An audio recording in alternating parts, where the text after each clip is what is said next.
उसे जन्म देने से अच्छा था हम सब जहर खा के मर जाते। हे भगवान, आपने मुझे ऐसा क्यों बनाया है?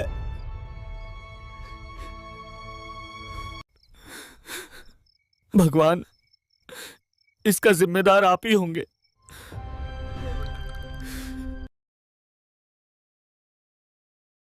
आप सभी को जय मसीह की।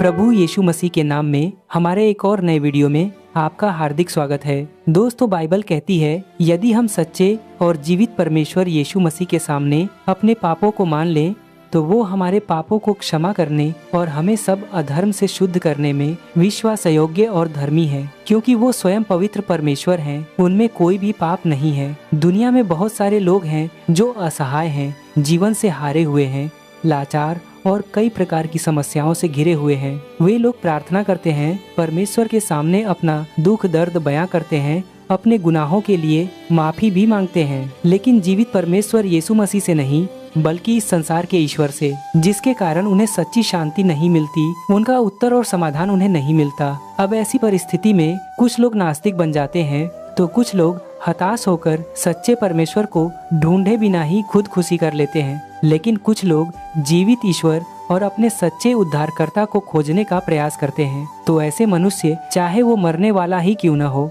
निश्चय प्रभु यीशु उनकी रक्षा करते हैं और उन मनुष्यों के जीवन में अपनी सच्चाई प्रकट करते हैं। सो प्रियो, आज मैं आपके सामने एक ऐसे व्यक्ति जो प्रभु के सेवक हैं, उनकी गवाही आपके सामने रखने जा रहा हूँ, जिन्होंने अपने जीवन में हताश होकर 2 बार मरने की कोशिश की, लेकिन यीशु मसीह ने उन पर मृत्यु की आज्ञा नहीं दी और उनका उद्धार किया, और अब वो एक छोटी सी कलीसिया में प्रभु की सेवा कर रहे हैं।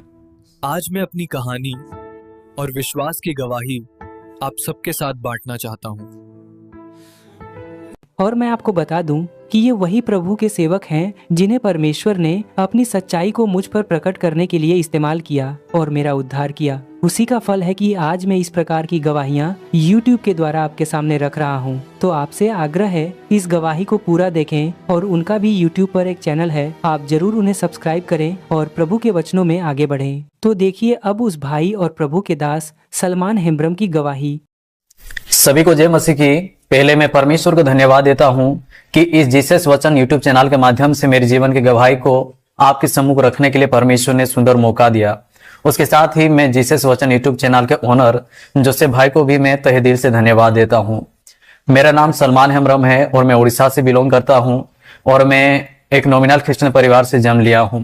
भले ही मैं क्रिश्चियन परिवार से जन्म लिया हूं, लेकिन मैं पहले से ही मैं मसीह लोगों को और यीशु मसीह को मैं नफरत करता था, और मैं हिंदू धर्म के प्रति और हिंदू देवा देवी के प्रति ज्यादा मैं आकर्षित था। तो मेरे जन्म से ही मेरे जीवन में एक बड़ा समस्या था कि मैं जन्म से ही मैं हाफ मेंटल या आधे पागल होकर मैं जन्म हुआ था। मुझे हमेशा अशांति, डर, भय मेरे जीवन में महसूस होता था। मैं कभी भी घर से बाहर नहीं निकलता था और लोगों के सामने आने से मुझे बहुत ही डर लगता था। मुझे संसार जैसे कि एक नर की तरह महसूस हो रहा था, और यही मेरे मेंटल प्रॉब्लम ही मेरे हर एक समस्या का मूल समस्या बना। जैसे मैं बढ़ते गया, मेरा उम्र बढ़ते गया, तो मेरे जीवन में भी और भी समस्या बढ़ते गया। जब मैं बड़ा हुआ तो मुझे मालूम हुआ कि लोग मुझे सब पागल और हेड़ा बुलाते हैं और मेरी निंदा करते हैं। जब मैं लोगों से इस प्रकार निंदा बातें सुनता तो मुझे बहुत ही दुख लगता। उनके बातों जैसे कि मुझे कांटे की तरह मुझे चुभता, मैं बहुत ही रोता था। लेकिन मेरी समस्या केवल मेरे तक ही सीमित नहीं था, लेकिन हमारे परिवार के ऊपर भी मेरे कारण बहुत सारे समस्या आया। एक दिन की बात है कि मेरे माँ भी वह कुछ लोगों से मेरी निंदा बातें सुनकर घर में आई और मेरे पिताजी से बोली कि हमें इसे जन्म देने से अपेक्षा हम सभी जहर खाकर मर जाना अधिक अच्छा है। तो जब मैं सुना ये बात तो मुझे बहुत ही दुख लगा और मैं बहुत ही रोया, और मैं अपने आप को अंदर से परिवर्तन करने के लिए बहुत ही कोशिश किया, लेकिन मैं अपने आप को परिवर्तन कर नहीं पाया। उसके बाद मेरे मन में सोच आया कि केवल एक ही है जो मुझे बदल सकता है, वो भगवान है।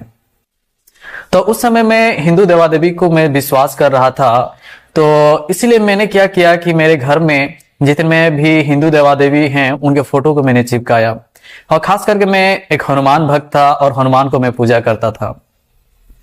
और मैं उनके सामने रोज में रोता और मैं प्रार्थना करता था कि आप मुझे इस मेंटल प्रॉब्लम से मुझे पूरी तरह से आप मुझे चंगाई दे दो, नहीं तो मैं संसार में जीवन काट नहीं पाऊंगा। और ऐसा एक दिन भी नहीं होगा जिस दिन मैं कि उनके सामने आंसू ना बहाया हो। मैं हर एक दिन में रोया, यहां तक कि मैं अपने आप को बहुत प्रकार से भी कष्ट दे रहा था। मैं अपने शरीर को भी आग से मैं दाग रहा था। अब भी मेरे हाथों में जो कि आग का जो दगा हुआ चिन्ह अब भी है। फिर भी मेरे जीवन में और एक उम्मीद था कि मैं सोच रहा था कि यदि मैं अच्छी तरह से मैं पढ़ाई लिखाई करूं, अगर मैं एक अच्छा नौकरी पा जाऊं तो मेरा भविष्य बन सकता है। और मैंने मैट्रिक में भी पढ़ाई किया, लेकिन मैंने केवल सिर्फ पासिंग मार्क लाया, 3rd डिवीजन में पास हुआ। उसके बाद मैंने +2 में भी मैंने बहुत मेहनत किया, पढ़ाई किया, वहां पर भी मैंने 3rd डिवीजन में पास हुआ। तो मुझे और उम्मीद भी ना रहा कि मैं कोई नौकरी पाऊंगा, मेरा कोई भविष्य भी है। तो मेरे जीवन में सभी ओर से प्रॉब्लम आने लगा, प्रेशर आने लगा। पहले तो मेरे मेंटल प्रॉब्लम, दूसरा है कि मेरे कारण से हमारे परिवार में निंदा, फिर मुझे भविष्य को सामना करने का डर। तो इन सारे प्रेशर में आकर मैं 3 बार सुसाइड करने के लिए मैं कोशिश किया था।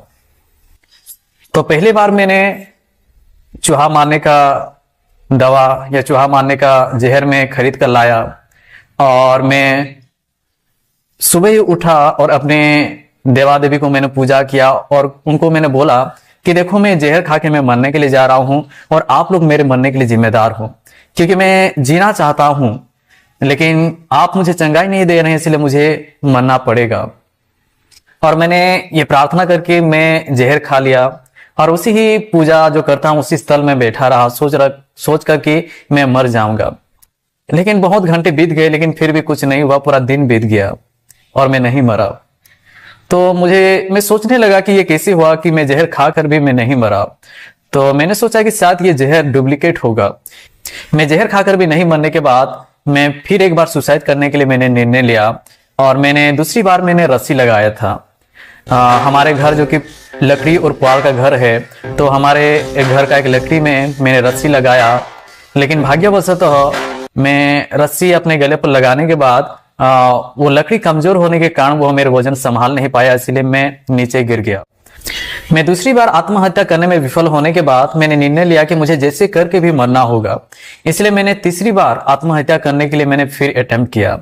और तीसरी बार भी मैंने रस्सी लगाया था, मेरे गले में रस्सी था, मेरे पाँव में टेबल, और मैंने अपने पाँव से टेबल को मैंने खिसका दिया।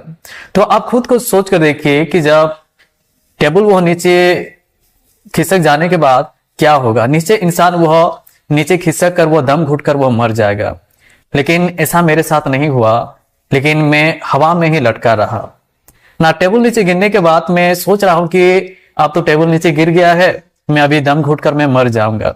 लेकिन 1 मिनट हो गया, 2 मिनट हो गया, मैं देख रहा हूं कि मैं नहीं मर रहा हूं। और उसके बाद जब मैंने आंखें खोलकर देखा तो मैं देख रहा हूं कि मैं हवा पर मैं लटक रहा हूं, लेकिन मैं नीचे नहीं गिर रहा हूं ना। उसके बाद मैं अपने आप में थोड़ा ऊपर उठ गया और मैं रस्सी को अपने गले से निकाला और मैं धीरे धीरे करके मैं नीचे आ गया। यह घटना होने के बाद मैं मन ही मन मैंने सोचने लगा कि ये कैसे हुआ कि मैंने 3 बार सुसाइड किया अटेम्प्ट, लेकिन फिर भी मैं नहीं मरा। मेरे मन में सोच आया कि शायद मुझे मेरे हिंदू देवा देवी ने मुझे बचा लिया, लेकिन मैं गलत था। लेकिन बाइबल का ही एक सच्चा और जीवित परमेश्वर, उसने मुझे बचाया था, जिसको मैंने कभी ना प्रार्थना किया, जिसको ना मैं कभी महिमा किया। ये घटना होने के बाद भी मैं सोच रहा था कि मुझे जैसे करके भी मरना होगा। मैं सोच रहा था कि शायद मैं कांच का छोटा छोटा टुकड़ा करके उसे खाकर मैं मर जाऊंगा। लेकिन ये सुसाइड अटेम्प्ट जो कि मैं करने के बाद 3-4 दिन के बाद ये हुआ कि मेरे माता पिता ने मुझे चर्च को जाकर वहां पर बपतिस्मा या दृढ़ीकरण लेने के लिए मुझे मजबूर किया। मेरे माँ पापा ने बोला कि अगर तू बपतिस्मा नहीं लेगा तो तेरा शादी भी नहीं हो सकेगा। तो मैं अपने माता पिता के फोर्स में अपने घर से लगभग 60-70 किलोमीटर एक चर्च में गया, वहां पर सीखने के लिए प्रभु के वचन में से और बपतिस्मा लेने के लिए। लेकिन परमेश्वर ही जो कि सारे विषयों का नियंत्रण करता है, परमेश्वर ने मुझे वह अपने पास मुझे बुलाया। मैं पहली बार मैंने चर्च गया और वहां पर मैं सोचा कि मैं यीशु मसीह को मैं प्रार्थना करूं और मेरे हर एक समस्या को बताऊं। लेकिन मेरे मन में यह भी विचार आया कि सारे संसार का परमेश्वर, भगवान, देवा देवी सभी एक ही हैं। मैं तो उनसे इतना सालों में प्रार्थना किया, कुछ नहीं हुआ। क्या यीशु मसीह मेरे प्रार्थना को सुनेंगे? लेकिन फिर भी मेरे मन में आया कि नहीं, मैं एक बार मैं यीशु मसीह को मैं प्रार्थना करके देखता हूं। तो मैं चर्च में घुटने टेक कर, मैं आंसू बहाकर परमेश्वर प्रभु यीशु मसीह को मेरे हर एक समस्या को मैंने बताया। और मैं आपको सच कहता हूं कि मैं प्रार्थना करने के बाद जो आनंद, खुशी और शांति मेरे जीवन में पाया, मेरे जीवन में मैं कभी भी वो आनंद, खुशी और शांति में महसूस नहीं किया था। और वहां पर परमेश्वर ने बाइबल के एक वचन के द्वारा में मुझे प्रतिज्ञा दिया कि परमेश्वर मुझे वो चंगाई देने के लिए जा रहा है। और वह वचन है 2 कुरिन्थियों 5:17 वचन। इसलिए यदि कोई मसीह में है तो वह नई सृष्टि है, पुराने बातें बीत गई है, देखो सब बातें नई हो गई है। इस वचन के माध्यम से परमेश्वर मुझे बातें किया कि यीशु मसीह मुझे वो चंगाई देने के लिए जा रहा है। मेरा पुराने जीवन वो बीतने के लिए जा रहा है और मेरा एक नया जीवन होने के लिए जा रहा है। तो इस वचन के माध्यम से परमेश्वर ने मुझे बातें किया और मुझे एक उम्मीद मिला कि मैं चंगाई प्राप्त करने के लिए जा रहा हूं। और उस दिन से मैं मेरे जीवन में अनुभव किया कि धीरे धीरे मैं शारीरिक, मानसिक रूप से मैं चंगाई पाया। और आज मैं परमेश्वर के अनुग्रह दया से मैं पूरी तरह से शारीरिक, मानसिक रूप से मैं चंगाई पाकर मैं बहुत ही अच्छा हूं। इस घटना के बाद मैं घर को लौट आया और मैं निर्णय लिया कि मैं केवल यीशु मसीह की ही आराधना करूंगा। इसलिए मेरे घर में जितने भी हिंदू देवा देवी के फोटो थे, मैं सबको मैं निकाल दिया और मैं यीशु मसीह की आराधना करने लगा, चर्च जाने लगा, बाइबल पढ़ने लगा। लेकिन जब मैंने बाइबल के एक वचन को पढ़ा तो वह वचन मेरे लिए बहुत ही ठोकर का कारण बना। वह वचन है यूहन्ना लिखित सुसमाचार 14:6 वचन, जहां पर प्रभु यीशु मसीह ने कहा, मार्ग, सच्चाई और जीवन में ही हूं, बिना मेरे द्वारा कोई पिता के पास नहीं जा सकता। यह वचन को मैं विश्वास कर नहीं पाया कि यीशु मसीह ही वह जगत का एक ही उद्धारकर्ता हो सकते हैं। क्योंकि मैं सोच रहा था कि संसार में जितने भी परमेश्वर हैं, हिंदू देवादेवी हैं ना, वे सभी परमेश्वर के निकट जाने के लिए मार्ग हैं। और इसलिए मैं बाइबल के बात को मैं विश्वास नहीं किया और बाइबल पढ़ना मैं बंद कर दिया। और लगभग मैं 1 साल में अविश्वासी होकर मैं जीवन काटा। उसके बाद मेरे घर के निकट ही एक चर्च है, वो ब्रेदरन चर्च, और वहां पर एक मीटिंग हो रहा था। वहां पर कुछ प्रभु के दास आए थे, प्रभु के वचन प्रचार कर रहे थे। तो मेरे दोस्त ने वहां पर मुझे बुलाया। तो इस मीटिंग में मैं गया और वहां पर मैं प्रभु के दासों को भी मैं सवाल पूछा कि क्यों यीशु मसीह ही एक ही परमेश्वर का पुत्र हो सकते हैं, क्यों यीशु मसीह वो जगत का एक ही उद्धार करता है। तो वो मुझे परमेश्वर के वचन से मुझे समझाए। उसके बाद मैं निश्चित हुआ और परमेश्वर ने मेरे हृदय और मन को खोल दिया जानने के लिए कि यीशु मसीह ही जगत का एक ही उद्धार करता और प्रभु है। और मैंने दिसंबर 27, 2014 को यीशु मसीह को अपने व्यक्तिगत उद्धारकर्ता और प्रभु के रूप में ग्रहण किया। और जब मैं उद्धार पाया, उद्धार पाने के बाद मेरे जीवन में बहुत ही अजीब चीज घटित होने लगे। मैंने महसूस किया मेरे जीवन में पवित्र आत्मा को, लेकिन मुझे मालूम नहीं था कि वह पवित्र आत्मा का कार्य है। मैं अंदर से अनुभव कर रहा हूं कि कोई मुझे सिखा रहा है। और जब मैं बाइबल पढ़ रहा हूं, जैसे कि बाइबल मुझे बातें कर रहा है और मैं बहुत ही चकित था, ये कैसे हो रहा है ये सारी चीज। और मैं बहुत सारे लोगों के पास जाकर मैं प्रभु का वचन सुनाता था, जो मुझे अंदर से सिखाया जाता था। और मैंने बहुत से प्रभु के दासों को भी मैंने पूछा कि मुझे ऐसा कुछ हो रहा है, कोई अंदर से मुझे बातें कर रहा है, बाइबल मुझे बातें कर रहा है, ये क्या हो रहा है। लेकिन फिर भी मैं क्लैरिफाई नहीं हुआ था कि ये क्या हो रहा है। लेकिन परमेश्वर ने मुझे उसके वचन के द्वारा बातें किया और मुझे मेरे जीवन में परमेश्वर ने उसके उद्देश्य को भी उसने प्रकट किया। तो मैं उस वचन को मैं पढ़ना चाहता हूं। वो है लूका लिखित सुसमाचार 4 अध्याय का 18 और 19 वचन। प्रभु का आत्मा मुझ पर है, इसलिए कि उसने कंगालों को सुसमाचार सुनाने के लिए मेरा अभिषेक किया है, और मुझे इसीलिए भेजा है कि बंदियों को छुटकारे का और अंधों को दृष्टि पाने का सुसमाचार प्रचार करूं, और कुचले हुओं को छुड़ाऊं, और प्रभु के प्रसन्न रहने के वर्ष का प्रचार करूं। इस वचन के माध्यम से परमेश्वर ने मुझे बातें किया, क्योंकि वचन में लिखा हुआ कि प्रभु का आत्मा मुझ पर है। तो प्रभु ने मुझे बातें किया कि जो अंदर से मुझे कोई सिखा रहा है वह पवित्र आत्मा है। और मैं लोगों को जाकर मैं प्रभु का वचन सुना रहा था। तो प्रभु के वचन में लिखा हुआ कि इसलिए उसने कंगालों को सुसमाचार सुनाने के लिए मेरा अभिषेक किया है।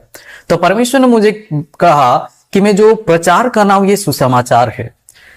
और इस वचन के द्वारा परमेश्वर ने मुझे अपने सेवकाई में बुलाया कि परमेश्वर मुझे चाहता है कि मैं एक सुसमाचार प्रचारक के रूप में उसके में सेवा करूं। और परमेश्वर ने मुझे निश्चित भी किया कि यह वचन मेरे लिए है, क्योंकि 19 वचन में लिखा हुआ है, और प्रभु के प्रसन्न रहने के वर्ष का प्रचार करूं। लिखा है कि प्रभु के प्रसन्न रहने के वर्ष, क्योंकि जिस दिन प्रभु ने ये मुझे बातें किया वो दिन जनवरी 1, 2015 था, वो नए साल का दिन था। तो परमेश्वर ने मुझे निश्चित किया कि ये वचन मेरे लिए है, और परमेश्वर ने मुझे एक इवांजेलिस्ट के रूप में उसकी सेवकाई करने के लिए परमेश्वर ने उसके सेवा में बुलाया है। और जब परमेश्वर ने मुझे उसके सेवा में बुलाया तो मेरे मन में बहुत ही भय था कि मैं कैसे परमेश्वर की मैं सेवा कर सकता हूं, क्योंकि मैं प्रार्थना कर नहीं पाता, धन्यवाद दे नहीं पाता, मैं प्रचार कर नहीं पाता, लोगों के सामने में खड़ा होने के लिए मैं लजाता हूं। और मेरे जीवन में जब कभी भी मैं ज्यादा निराश हो जाता हूं ऐसा सोचकर, तो परमेश्वर मुझे हमेशा बातें करता था और कहता था कि मैं तेरे संग हूं। और जैसे परमेश्वर ने मुझे प्रतिज्ञा दिया था कि परमेश्वर मुझे उसके दास बनाकर वो मुझे इस्तेमाल करेगा, तो आज मैं प्रभु के अनुग्रह दया से मैं एक प्रभु का एक दास हूं। परमेश्वर ने मुझे एक छोटा सा कलीसिया दिया है और परमेश्वर मुझे उसके महिमा के लिए वो इस्तेमाल कर रहा है। अंत में मैं आप सभी से ये कहना चाहता हूं कि यदि आपके जीवन में समस्याएं हैं, आप संसार की चिंताओं से डूब चुके हैं और आपको जीने के लिए कोई भी उम्मीद नहीं है, तो आप प्रभु यीशु मसीह पर विश्वास करके देखिए। प्रार्थना के जरिए आपके हर एक समस्या को प्रभु यीशु मसीह को बताइए, क्योंकि प्रभु यीशु मसीह वो जीवित परमेश्वर है। वो हमारे प्रार्थना को भी सुनते हैं और हमारे जीवन को भी बदलते हैं। जैसे कि आज मैं जीवित हूं तो केवल प्रभु के करुणा से जीवित हूं। और इसके साथ ये भी कहना चाहता हूं कि संसार का कोई भी धर्म या संसार का कोई भी ईश्वर देवादेवी हमें स्वर को नहीं ले जा सकता। कोई भी हमारे पापों को क्षमा नहीं कर सकते, क्योंकि यीशु मसीह ही केवल हमारे पाप को क्षमा कर सकते हैं। केवल वो ही स्वर को जाने के लिए मार्ग है। इसीलिए यीशु मसीह को अपने व्यक्तिगत उद्धारकर्ता और प्रभु के रूप में ग्रहण कीजिए। मेरे इस गवाही को अंत तक देखने के लिए आप सभी को धन्यवाद और जय मसीह की।